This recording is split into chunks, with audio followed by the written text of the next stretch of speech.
नमस्कार साथियों, एजुकेशन पथ के यूट्यूब चैनल में आप सभी का स्वागत है। और आपने देखना शुरू कर दिया है एजुकेशन पथ का यूट्यूब चैनल। आप सभी ने हमारा थंबनेल देख लिया होगा और आपको पता चल गया होगा कि हमने ये क्लास क्यों ली है। इस क्लास के पीछे केवल यही मोटो है कि जो वर्ष 2020 का प्रश्न पत्र में 10 शब्द के जो क्वेश्चन आते हैं उनका हम आंसर राइटिंग कैसे करें, उनके हम अच्छे जवाब कैसे दें और किस किस प्रकार की वेराइटीज वहां पर क्वेश्चन पर पूछी जाती है, इसी को लेकर आज हम यहाँ पर डिस्कशन करने वाले हैं। पहले मैं आपको हमारे एजुकेशन चैनल के बारे में बता दूं। हमारा education channel MPPSC Vyapam exam और रेलवे एग्जाम की तैयारी कराता है। और अभी तक अगर आपने हमारा चैनल लाइक सब्सक्राइब नहीं किया है तो उसे सब्सक्राइब जरूर करें। मित्रों, मैं जैसे आपको बताना चाहता हूं कि वर्ष 2019 में जो पैटर्न हुआ करता था 10 शब्द का, वह पहले 10 शब्द ना होकर 20 शब्द होता था। और इसकी जो शब्द सीमा के साथ साथ जो पंक्ति सीमा होती थी वो 2 से 3 लाइन होती थी। परंतु आयोग ने इस वर्ष 2020 का जो नया सिलेबस डिजाइन हुआ है उसके अकॉर्डिंग इसको घटाकर 10 शब्द सीमा कर दी गई है और जो पंक्ति है वो भी 1 कर दी गई है। तो अब हमें अपनी जो शब्द देना है, जो उत्तर देना है, हमें केवल और केवल आपकी 1 लाइन और आपके 10 शब्द में देना है। तो आपके मन में कई जिज्ञासा होगी कि इन क्वेश्चनों को हम कैसे लिखें, किस प्रकार के क्वेश्चन पूछे जाते हैं। जो नए अभी जिन्होंने तैयारी शुरू की है या फिर जिन्होंने अभी अभी इसमें अपना पदार्पण ही किया है, तो उन्हें इनके सामने समस्या है कि किस प्रकार से हम नए क्वेश्चन का जवाब दें, कैसे हम इसको हैंडल करें। तो उसी के संबंध में ये वीडियो बहुत कारगर सिद्ध होगा। मैं आपका सबसे पहले बताना चाहूंगा कि 6 प्रकार के जो प्रश्न पूछने की आयोग की भूमिका रहती है। जनरली इससे भी ज्यादा हो सकते हैं, परंतु मैं आपको बताता हूं कि जो सबसे पहला प्रश्न पूछा जाता है वो पूछा जाता है परिभाषा आधारित प्रश्न। अर्थात परिभाषा आधारित प्रश्न में आपसे डायरेक्ट पूछ लेगा कि मौलिक अधिकार क्या होते हैं, तो उसको आपको कैसे लिखना है। या यूं कहें, जो परिभाषा आधारित प्रश्न है आप उसका उत्तर रेफरेंस के थ्रू लिख सकते हैं। अगर आप में से मैं आपसे कहूं ये 3 मार्क के क्वेश्चन रहते हैं। 3 मार्क के क्वेश्चन में अगर आपसे पूछा गया मौलिक अधिकार, केवल और केवल ये पूछा गया कि मौलिक अधिकार क्या है या लिखिए बस। तो अगर आपने लिख दिया कि व्यक्तित्व के विकास के लिए जो अपरिहार्य है वो मौलिक अधिकार कहलाते हैं, तो इसमें केवल और केवल आपको मार्क्स मिलेंगे 1 या 2। क्यों? क्योंकि इसमें आपने सटीक रेफरेंस नहीं दिया है।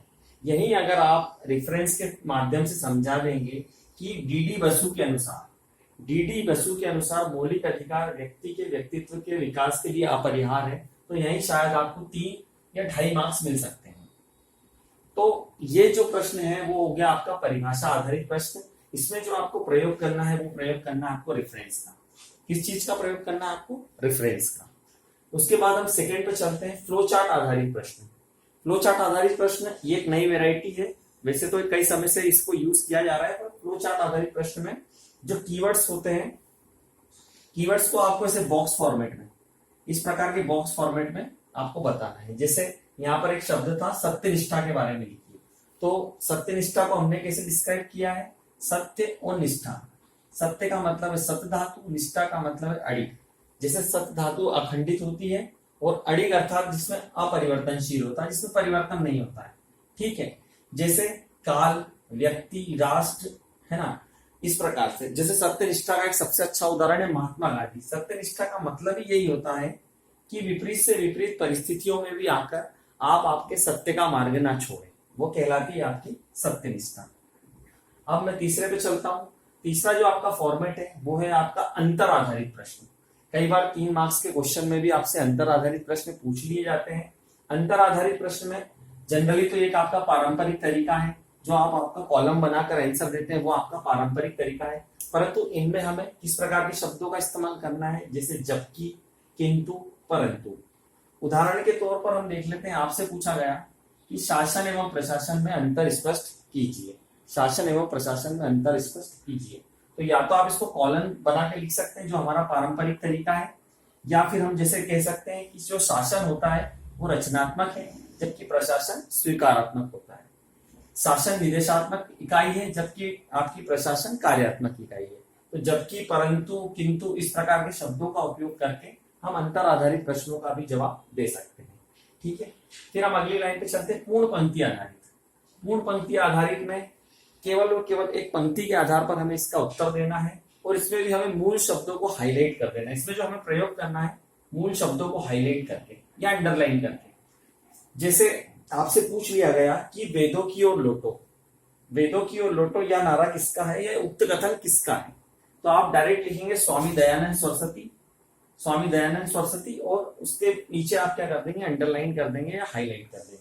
जैसे एक और एग्जांपल मैंने आपके सामने लिखा, स्वराज मेरा जन्मसिद्ध अधिकार है।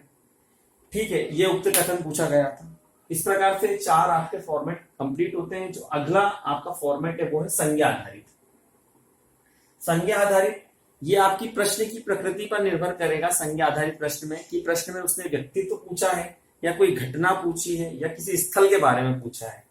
जैसे अगर आपको पूछ लिया गया कि व्यक्तित्व सरदार वल्लभ भाई पटेल, केवल इतना लिख दिया गया सरदार वल्लभ भाई पटेल, तो सरदार वल्लभ भाई पटेल, ठीक है, तो इनके बारे में आप बता देंगे कि सरदार वल्लभ भाई पटेल को भारत का लौह पुरुष कहा जाता है।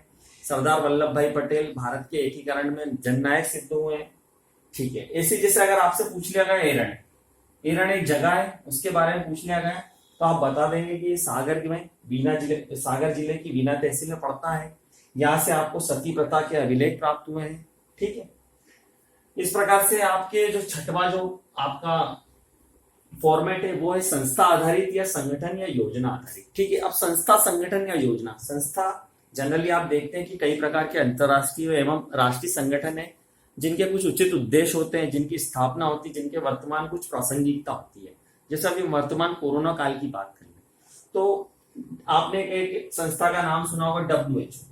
WHO भी बहुत चर्चा में, क्योंकि WHO ने कई गाइडलाइनें जारी करी है कोरोना को लेकर, इस बीमारी से आपको कैसे लड़ना है, इस बीमारी की कोई वैक्सीन अभी डेवलप हुई कि नहीं है, या फिर इस बीमारी के और क्या क्या दुष्परिणाम भविष्य में देखे जा सकते हैं, इसको लेकर।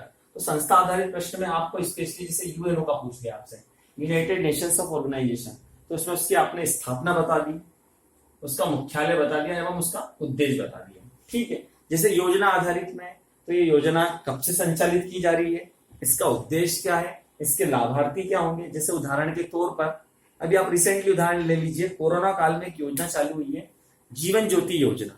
जीवन ज्योति योजना के अंतर्गत हमारे जो मुख्यमंत्री शिवराज सिंह चौहान जी हैं वो आपके अर्बन क्षेत्र की महिलाओं से मास्क बनवा के 11 रुपए में उनसे खरीदेंगे। तो ये जीवन ज्योति योजना एक छोटा सा एक कंटेंट था। और इस प्रकार के जो 10 शब्द के क्वेश्चन आपके 2020 मेंस एग्जाम में पूछे जा सकते हैं, मैंने यहाँ पर उसी को एक छोटा सा ब्रीफ डिस्कशन आपके सामने पेश किया। आपको ये वीडियो कैसा लगा, शेयर करें, लाइक करें, सब्सक्राइब करें, और आपके फीडबैक बिल्कुल मुझे कमेंट बॉक्स में बताएं। थैंक यू, धन्यवाद।